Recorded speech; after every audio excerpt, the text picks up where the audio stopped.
নমস্কার, আমি স্বপ্নপূরণের থেকে অনন্যা। আমার সাথে ঘটে যাওয়া একটা স্ক্যাম তোমাদের সাথে শেয়ার করতে এলাম এবং তোমাদের পরামর্শ নিতে এলাম। যারা আমার কাস্টমার আছো এবং যারা আমার পাশে সবসময় আছো, তারা আমাকে একটু কমেন্ট করে জানিও। আমি কমেন্ট বক্সে এই স্ক্যাম হওয়ার যে ফটো বা যেটা হচ্ছে গিয়ে স্ক্রিনশট দিয়ে দেবো, তোমরা একটু প্লিজ কষ্ট করে চেক করে নিও। আমার সাথে যেটা হয়, নিউ জলপাইগুড়ি থেকে একটা বোন একটা বেবি লেহেঙ্গা, যেটা উইথ ওড়না এবং একটা বেবি শাড়ি ব্লাউজের সাথে অর্ডার করে, যেটার মূল্য 1280 টাকা। আমি পেমেন্টটাও করে দেওয়ার পরেই আমি ডিসপ্যাচ করেছিলাম, ঠিকই কথা। এবার ব্যাপারটা হলো, ডিসপ্যাচ তো করেছি, আমি রীতিমতো ট্র্যাকে দেখছি যে মালটা হাওড়া হয়ে কলকাতা হয়ে নিউ জলপাইগুড়ি পৌঁছে ওর কাছে ডেলিভার্ড হয়েছে কালকে। তো ও আমায় মেসেজ করে জানালো, একটা ছবি পাঠালো, যেটা হচ্ছে গিয়ে পাশে একটা প্যাকেট পড়ে আছে আর একটা মানে একদমই ডিফারেন্ট মাল, একটা কুর্তি 150 থেকে 200 টাকা, এর বেশি হবে না কুর্তিগুলো। তো সেইটা দেখিয়ে বললো, দিদি এটা এসেছে। এবার আমি প্রথমে মানে ভয় পেয়ে গেছিলাম, কারণ আমার সাথে এরকম স্ক্যাম কিছুই হয়নি কোনো দিনই। তো যেই যেটা লেবেলটা, আমার লেবেলটার সাথে ওর লেবেলটা বা প্যাকেটটার কোনো মিলই নেই। প্যাকেটটা যদি অ্যামাজন হাব থেকে প্রবলেমও হয়, লেবেলটার কোনো প্রবলেম হবে না, কারণ আমি আমার সামনের হাবে গিয়েছিলাম, অ্যামাজন হাবে। ওরা বলল যদি কোনো অফিসের ভুল হয়ে থাকে যে মালটা হারিয়ে ফেলেছে, তখন অনেক সময় হয় যে ওরা লেবেলটাকে কপি করে কোনো একটা মাল পাঠিয়ে দেয়, এটা হতে পারে। কিন্তু লেবেল কপি করেই পেস্ট করা হয়, কখনো ডেটের বা অন্য কিছুর ভুল হবে না। কিন্তু বোন যেটা আমাকে পাঠিয়েছে তার লেবেলটাতে ডেটের মিস্টেক আছে, যেটা শিপ ডেট, আমার ডেট 13 তারিখ এবং পাশে ইনভয়েসের পাশে যেটা লেখা আছে ওটাও 13 তারিখ, দুটোই সেম হওয়াই উচিত। কিন্তু বোন যেটা আমাকে পাঠিয়েছে ওই লেবেলে আছে 14 তারিখ শিপ ডেট, আর পাশে আবার ওটা 13 তারিখই করা আছে। মানে যখন এডিট করা হয়েছে, এডিট করতে এই জিনিসটাই ভুল কেউ ছেড়ে গেছে, যে করেছে, যেই করুক না কেন, আমি তো এখন শিওর ভাবে কিছু বলতে পারবো না। ওই জন্যই বলে, চোর যখন চুরি করে তখন কিছু না কিছু সবুজ ছেড়েই যায়। তো এটাই হলো তার একটা প্রমাণ।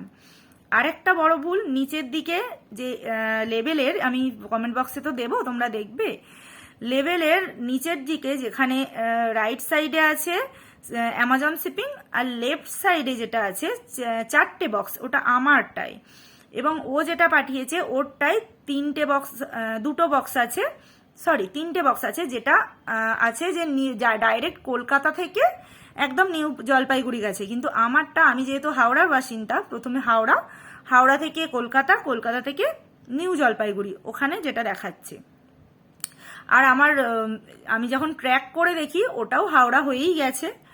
সেক্ষেত্রে আমারটার সাথে এবং ট্র্যাক অর্ডারের সাথে ভীষণভাবে মিল আছে, যেটা ওর লেবেলের সাথে কোনো মিল নেই। আরেকটা বড় বিষয়, যদি স্ক্যামটা ওর সাথেও হয়ে থাকে, তাহলে ও আমায় যদি ওপেনিং ভিডিও দিতে পারতো, যে ওটা ওপেনিং ভিডিওটা অবশ্যই রাখা দরকার। তো ও আমাকে কোনো ওপেনিং ভিডিও দিতে পারেনি। সেক্ষেত্রে আমি বিশ্বাসটা করব কিভাবে যে স্ক্যামটা আমার সাথে ঠিক কে করলো? সেক্ষেত্রে ও আমায় কালকে জানায় যে তোমাকে পুরোটাই রিফান্ড করতে হবে, নাহলে আমাকে পরের দিনেই মালটা রেডি করে পাঠাও। একটা বিষয় বলো, যে পুরো টাকাটা আমি রিটার্ন করে দেব কোনো ভিডিও ছাড়াই, মানে ওপেনিং ভিডিও নেই তা ছাড়াই রিটার্ন করা বা মালটা আমার আবার করে পাঠানো, এটা কি এক রাতের মধ্যে পসিবল?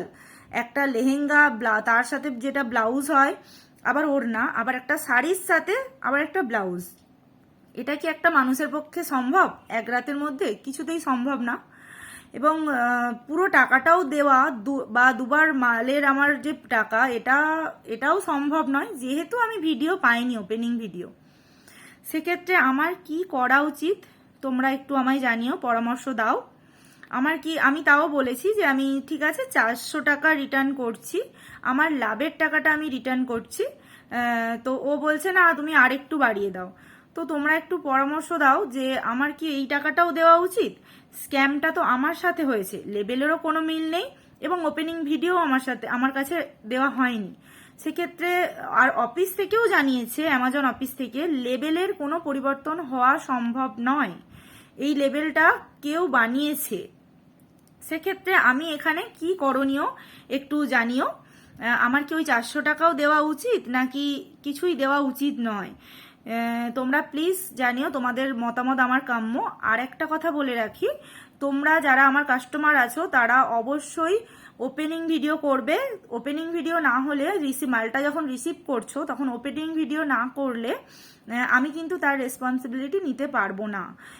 তো তোমরা অবশ্যই ওপেনিং ভিডিও করবে।